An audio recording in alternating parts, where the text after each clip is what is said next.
Record. Recording in progress. I know. So, hello, Giles. Hi, Kim.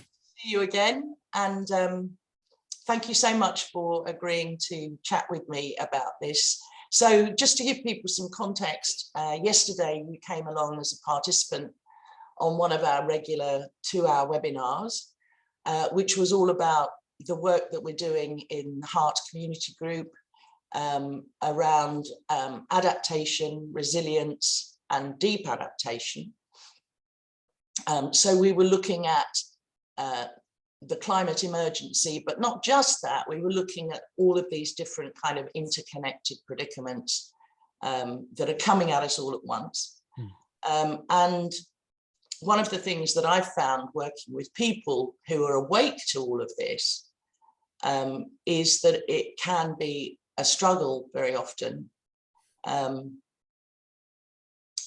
to, just face it, just bear it, just kind of stay awake rather than numbing or distracting or pretending. So, so we thought we'd have this conversation just to follow that up, because you and I share an understanding that we kind of work with and share with other people. So, and that's, sometimes it's called the 3 principles, sometimes it's called the inside out understanding, sometimes I call it the heart of thriving, sometimes it's called innate well-being, or innate, I like innate health. Innate health, yeah. So thank you so much. So let me ask you first of all, Giles, how did the webinar land with you, and what were you kind of aware of after that? Yeah, thanks, Kim, and thanks for inviting me into this conversation today. And for yesterday, I suppose I did, like, knowing this was coming up, I did a little bit more homework than I would do normally. So I've been, I've been, well, we've just had COP, haven't we? So that's been in the news. So it's been in my consciousness. And I had a couple of programs that I downloaded a while ago and not got around to watching, so I watched those. So I had kind of like immersed myself in it, and then we had.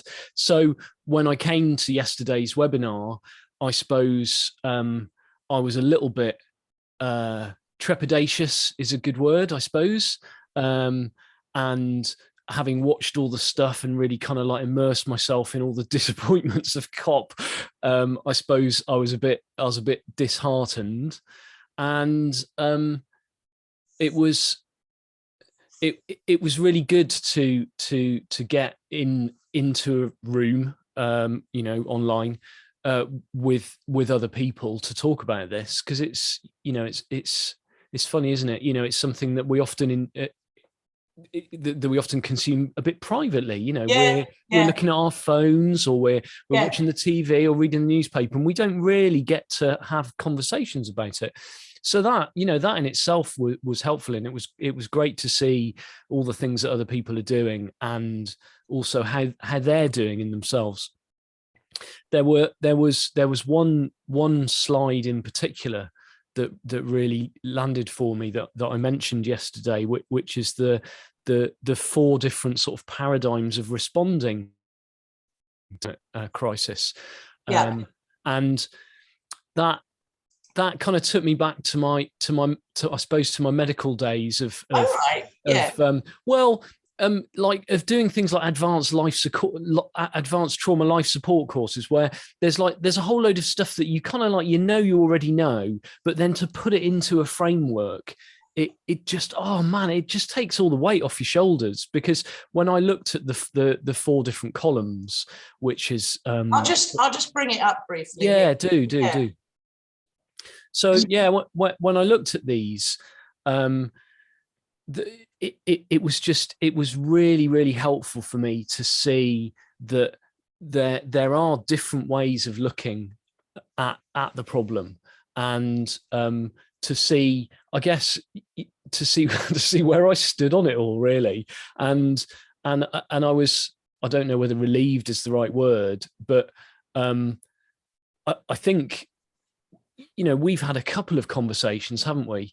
I've not been super involved in your community, but we've had a couple of conversations, and I think I'm quite firmly in column 4 these days. It's like, there's no beating around the bush, really. It's obvious to me that waiting for a general election to try and change my local MP who's been incumbent for donkey's years, and that's not going to do anything. So more action is required. And there was something in that column 4 that really resonated with me, because it's something that I really see in my work, is that realization that we are nature. Yes. That's so important, I think. And if that I don't know, if that doesn't resonate for you, then maybe that's a direction in the first place to start looking, because we are nature. We're not separate from nature in any way, shape, or form. And yet, I look out of my window here and I see, in the foreground, I see roads and houses and lots of sharp edges and lots of evidence of mankind and kind of like left brain stuff. So it's easy to get lost in all of that, and forget that the reality is that that's all kind of like, that's all man-made. It's all, none of it's natural. But we as human beings are part of that natural world. We are nature. We're not just part of it, we are it. Yes. And it's our entire life support system as well, as well as exactly. I think the interconnectedness of all of the different systems, again, it's a bit terrifying when you dig into it, but I think to really see that is very important. Yeah, and I was saying on the webinar yesterday, wasn't I, that I even kind of can feel, like the word environment when people talk about the environment, and it does, I know it's only a word and people mean different things by it when they use it, but it just smacks of being something out there that's not very much to do with us. And is to do with hedgehogs and bluebells, and they're very important too, don't get me wrong, but it kind of it's not really our world, oh good. Well, I'm glad you like that, and we found that a very useful visual to use with all sorts of people. So column 4, as I understand it, is, and we need to have some humility here as well. Nobody knows exactly what's going to happen or when, but it seems to me, looking around, that we are in the early stages of collapse of all sorts. And the system is broken in many ways, and I think it would be foolish to pretend that's not happening. And the other thing, Giles, because one of the things that's happened since I woke up to this, which is not that long ago, is I've learned so much about all sorts of things that were never really kind of on my radar before, like a huge amount about politics and geopolitics and sociology and economies, and also the rise and fall of civilizations. And I come to see that it wouldn't be odd, actually, if this civilization was to collapse. It would be odd if it didn't. Oh, absolutely, yes. Because they all do. And all the signs are, because it's been well studied, all the signs are that we're in the final stages now of that.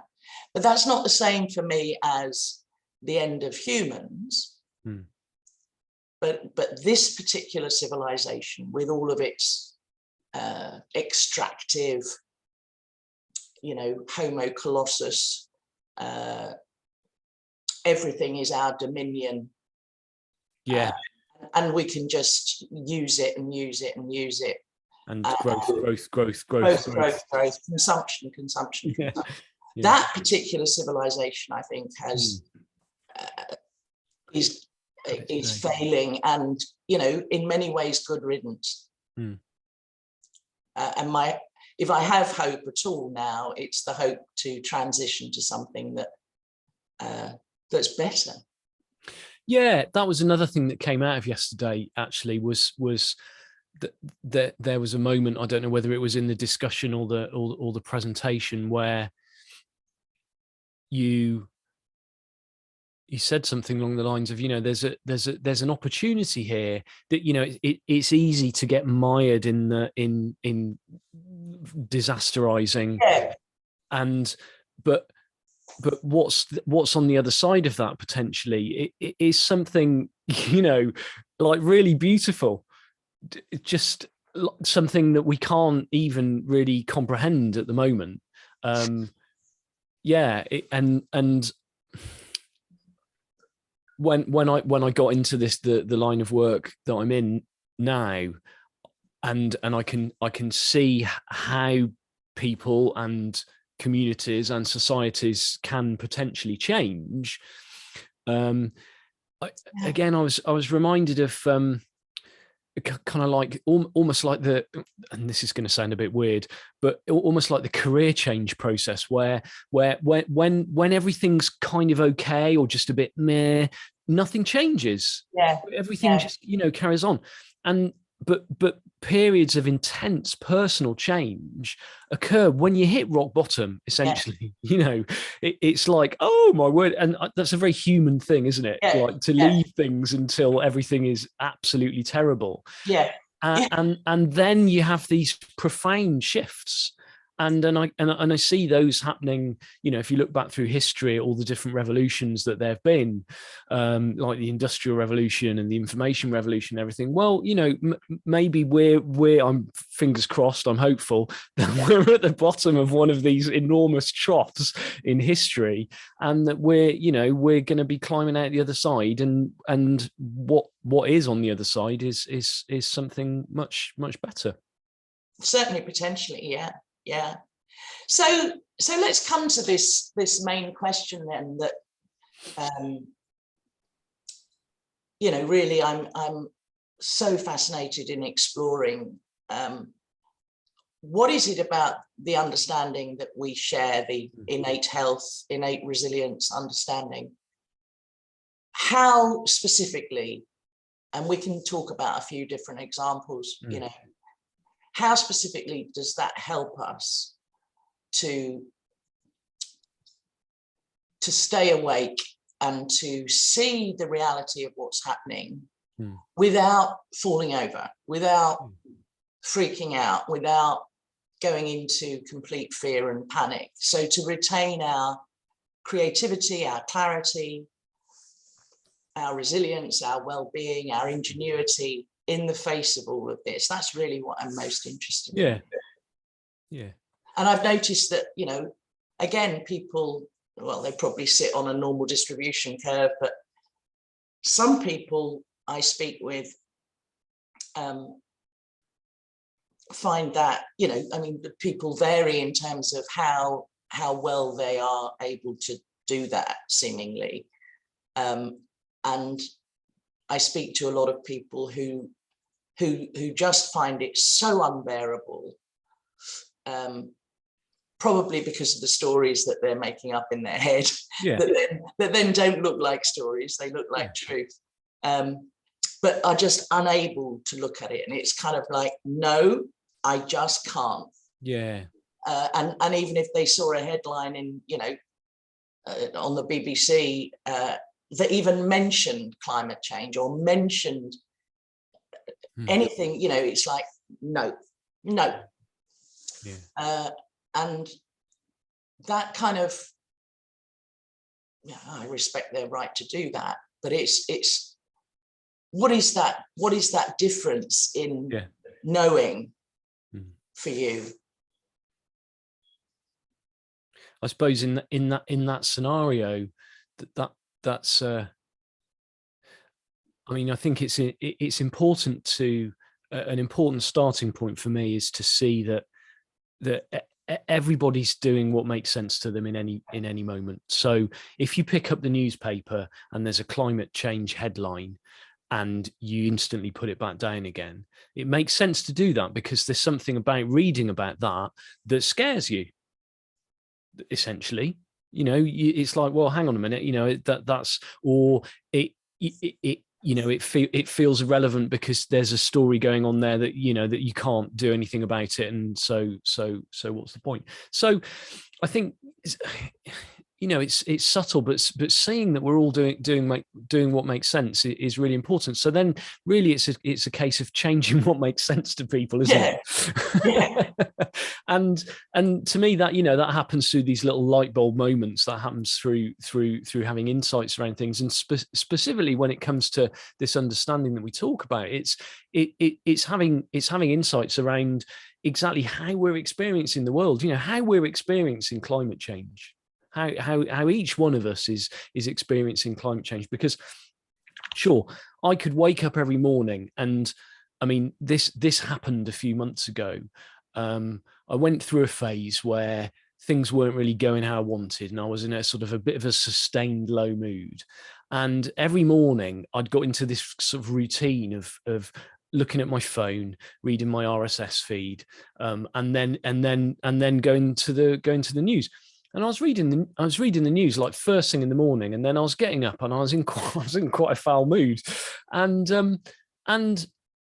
then it suddenly dawned on me, I kind of like remembered again that, hang on a minute, I'm living inside the stories that have been put inside my head as a result of reading the news now. And so in that moment, it made sense for me to move my news app off the homepage of my phone. It was as simple as that, it was the simplest thing, so that I didn't pick it up and read it every day. And that kind of like allowed my little internal snow globe, if you like, that was getting shook up every day to settle down a little bit. Now, that might sound like, oh, but so what you're saying, Giles, like, just don't look at this stuff at all. No, what I'm saying is having that awareness of exactly how I'm experiencing life moment to moment, essentially in my head, is really, really important.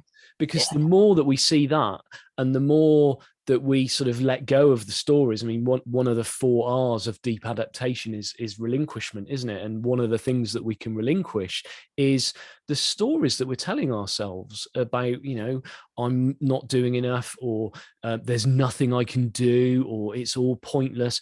To see that those are essentially just a creation of the mind, and they don't have any basis in truth at all. It's just going on in our heads.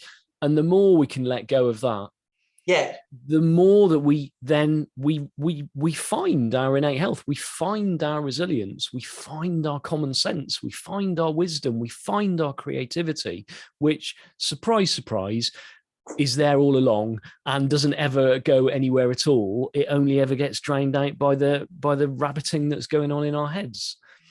So, that for me, when it comes to climate change and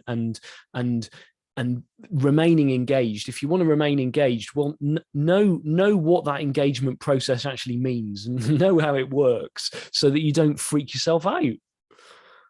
Yeah. But that doesn't mean, for me anyway, that there isn't a place for grief and sadness and even outrage and anger. But again, to understand where those experiences are coming from. Yeah. But to kind of that all of those feelings are okay and fine, and it's not about trying to control them or change them or fix them. As Joanna Macy, the well-known eco spiritual leader, says, they're just feelings. Yeah. Well, she actually says something, they're just fucking feelings, but you know, it's kind of, and I'm reminded of, you know, what Sid Banks always used to say, which is if we just learned not to be afraid of our feelings, that alone would change the world. But I wanted to kind of not make it wrong, you know, because I'm certainly not saying, and I don't think you are, that to be resilient means we're constantly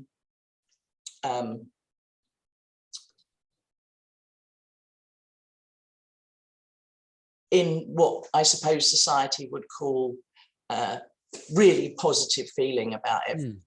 You know, that's I think it's all part of being a human. And I've certainly had times, you know, where I've been in the most profound grief, and then the other side of that, I've learned something, and I get a new insight, a fresh insight, that allows me to get back up. And you know, so yeah, it's just not making any of those feelings wrong, I think.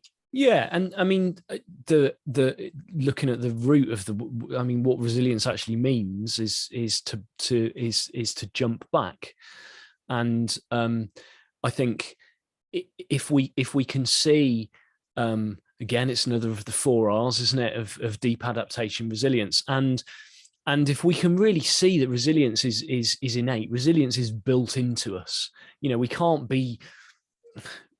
You can get the impression of being less resilient, but you can't, as far as I'm concerned, you can't be less or more resilient. You know, resilience is just sort of mood homeostasis, really.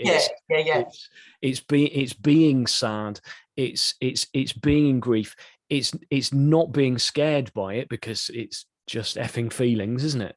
And then bouncing back out of that, bouncing back essentially into the now, into the present moment, because that's all that our thinking's ever doing, is taking us out of the present moment.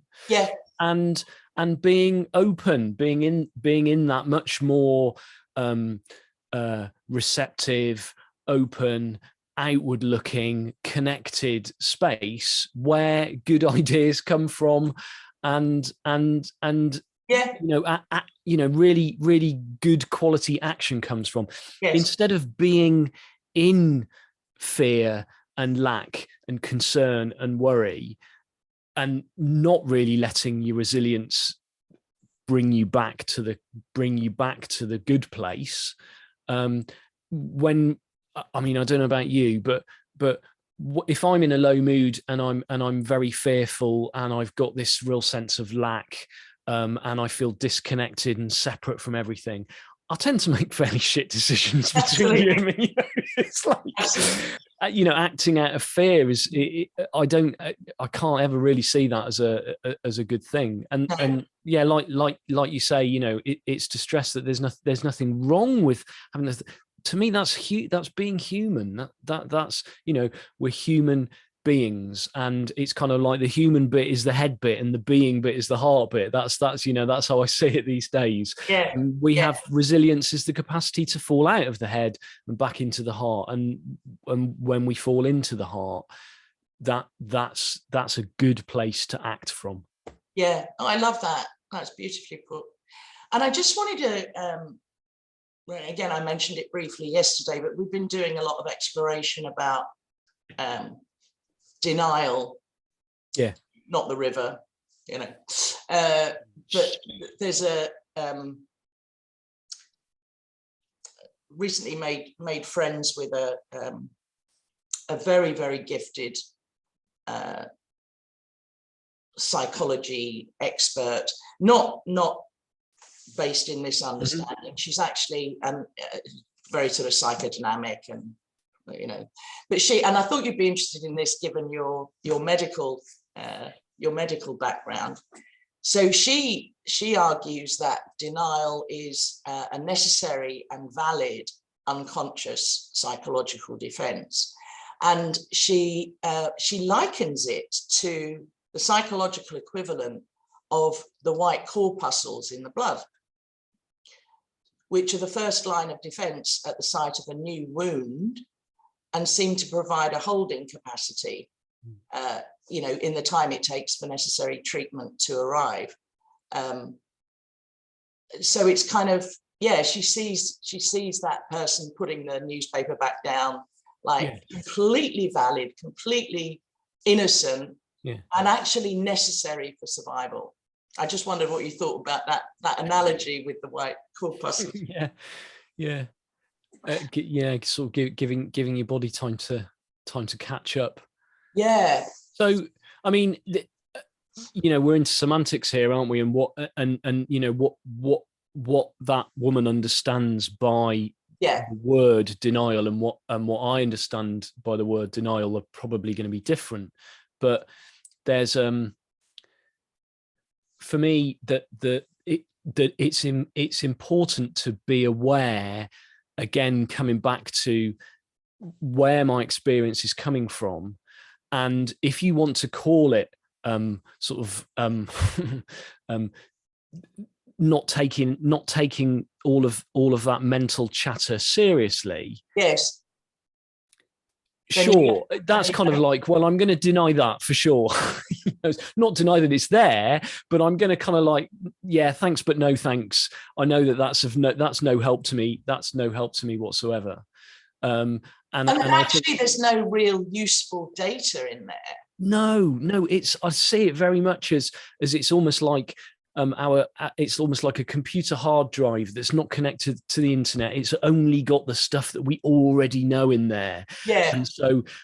But it's doing its best to help us. But it's doing is rifling through filing cabinets and coming out with a file and going, is this any good? Any good? Yeah, you're probably going to die. Is that any good to you? And it's like, well, no, that's not really any good, actually. Yeah. Hoard lots of tins of tuna, quick. Yeah, exactly. Whereas we don't know what the solutions are because they don't exist yet. There's a whole load of stuff that's going to happen that's going to come out of fresh new thinking. Absolutely. And so it behoves all of us really to stay present, not to deny the facts and the predictions, but to just work with life as much as possible, rather than pushing it away. And to get more and more comfortable hanging out in the unknown, as we say. And because one of the things, certainly in the deep adaptation community, that we talk about a lot in that is the maplessness of it all. There isn't a map. And you can make stuff up, but it's that's what you're doing. But just learning to not just accept the maplessness, but to see the potential gold in that. Yeah. I mean, again, all these things, it's like fractal, isn't it? You can see these big picture things, and then you can see the same pattern in the small individual things. And for me, just like going back to career change again, you launch yourself into the unknown completely, and the only thing that you can ever do, you don't have to read too many sort of personal development and time management books to hear that lesson over and over again. You do one thing at a time. Yeah. you do the present moment is all there is. You can go to the filing cabinet and you can have a look at the predictions of what the future might look like, but you don't know, and it's not true. And so all there is the present moment, and you do what makes sense in each present moment that comes along, and life does the rest. I mean, life does the rest. It's got this energy. It's moving forward. You don't have to look very far to see how nature and life will recover after these huge insults that us humans seem to want to keep applying to it. And that same energy is living us as well. That whole kind of like, it's not just that we're in nature or we're part of nature. No, we are nature. And and that same energy that's thriving out, in the greenery out there is in us as well. And the more that we can let go of the computer filing system and relax back into that, then the better we seem to do. Yes. Yeah, absolutely. But none of this understanding, for me anyway, and this is not to sort of try and doom monger at all, but it's simply one of the things to accept about life is death. Mm-hmm. And making that, it's interesting because, again, in the deep adaptation community, and I've facilitated some of them, they there are lots of things like death cafes and things to have people come to peace, to reconcile, as part of reconciliation, reconciling with our own mortality, because it's such a, death, it was such a death phobic society, aren't we, generally? Like, I even read yesterday that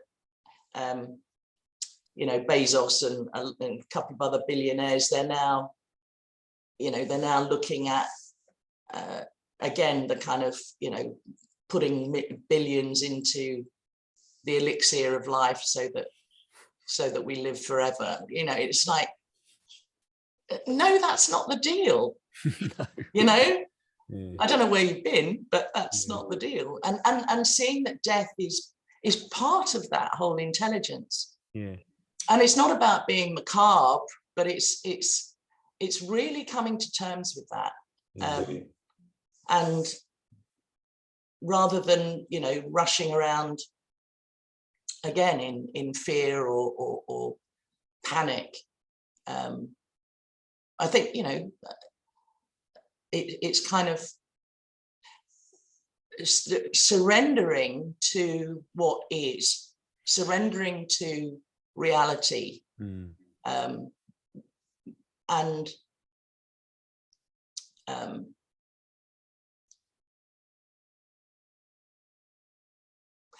but as you say, in every moment now, being in the now,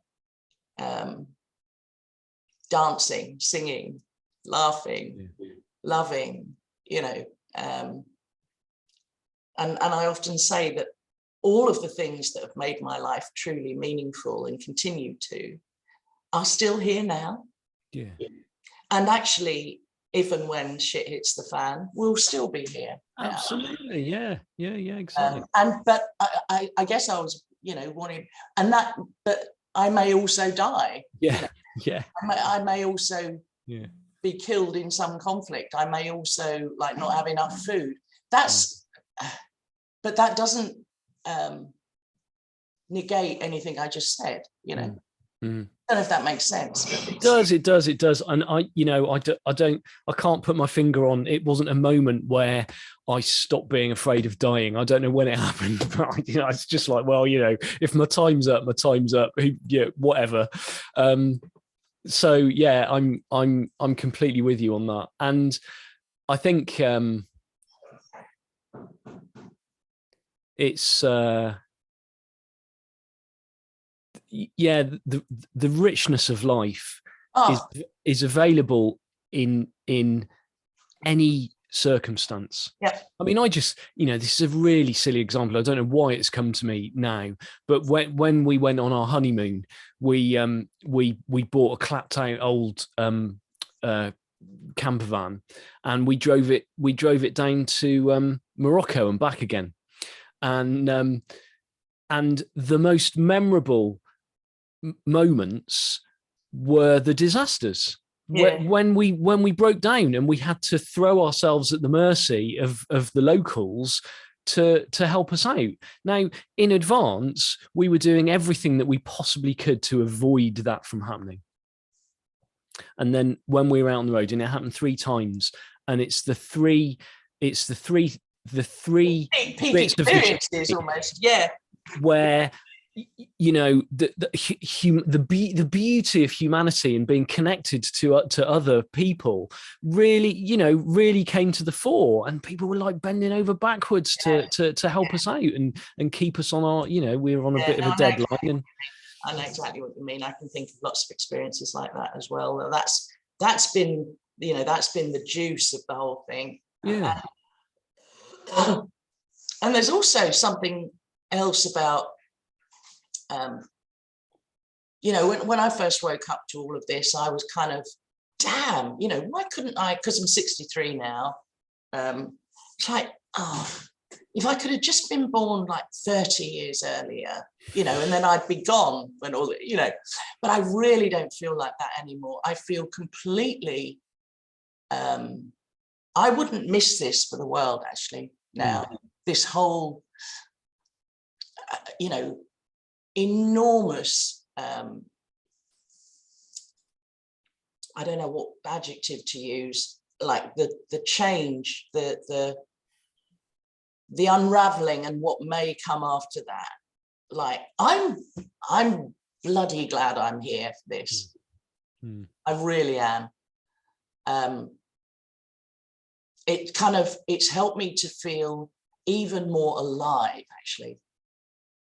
Even more alive and open to, as you say, the beauty, the magnificence, and the potential of this moment. You know, it's sort of,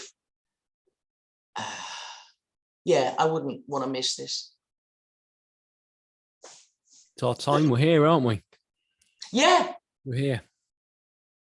Yeah, absolutely. And I mean, I was listening to a webinar just the other night, and it was about living with disability or having you know, chronic medical problems in the family and stuff, and it was all about lightheartedness. And someone made the, you know, the very clear and sensible point that, you know, you've got a choice, really. You can either be lighthearted about life, or you can be miserable about life. It doesn't really matter what's going on.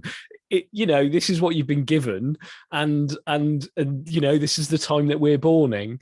And yes, you know, we're looking at the potential collapse of society. But then the other night I watched something about the blooming Voyager space probes, and I was like, I was in that, you know, I'm part of that generation that launched something into space that's going to be there after the collapse of not just our civilization, but humanity itself. You know, that's amazing. That's absolutely amazing. I was in tears. It's like, I would, like you say, I wouldn't miss it for the world.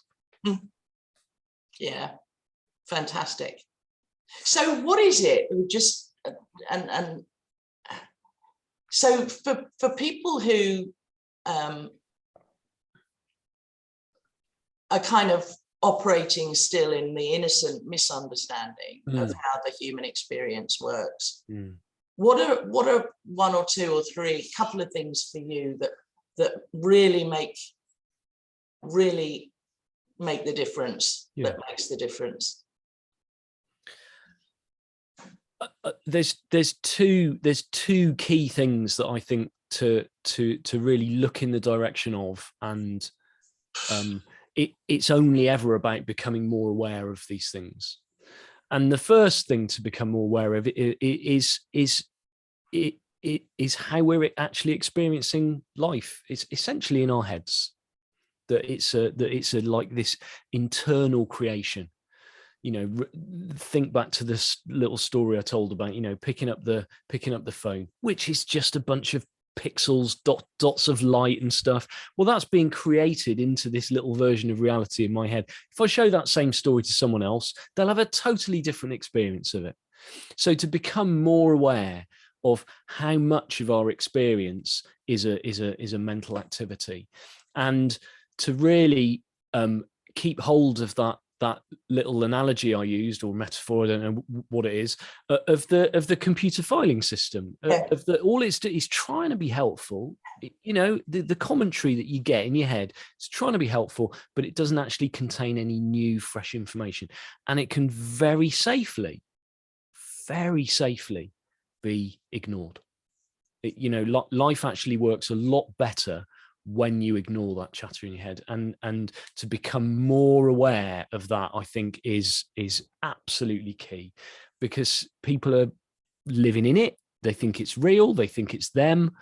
They're scared of it, to the point where they even put down a newspaper because they don't want the experience of the thoughts in their own head. I mean, they've done studies, haven't they, that have shown that people would rather receive electric shocks than be left in a room with their own thoughts. So yeah, don't be scared of your thoughts. They're not true, and they're not you. So that's the first bit of awareness. And then I think for me, and this has just been my experience, but the more I've seen through the fiction of thoughts, the more I've seen through the illusion of it,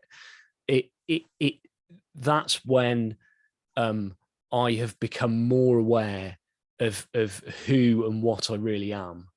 And that I've become more aware of the heart component. I've become more aware of not feeling like I need to depend on the chitter chatter to somehow muscle my way through life, but to let go of the chitter chatter and let life live me, because it does a much, much better job.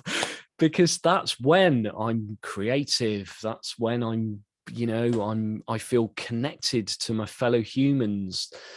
That's when I feel optimistic, and because I know that I will be my best self when I have let go of all of that, and I'm letting life live me. So, in very practical terms, that's the direction that I point people in. And there are a bazillion resources these days. I've got a bookcase here, and it is now full of books, all written from this same understanding of how the mind, this very, very simple understanding that just helps you see through that trick of the mind and unlocks all of the goodies that have always been there, and they're there waiting for us. Brilliant. Brilliant. Well, I think that's a good moment to pause, actually. All the goodies of the universe.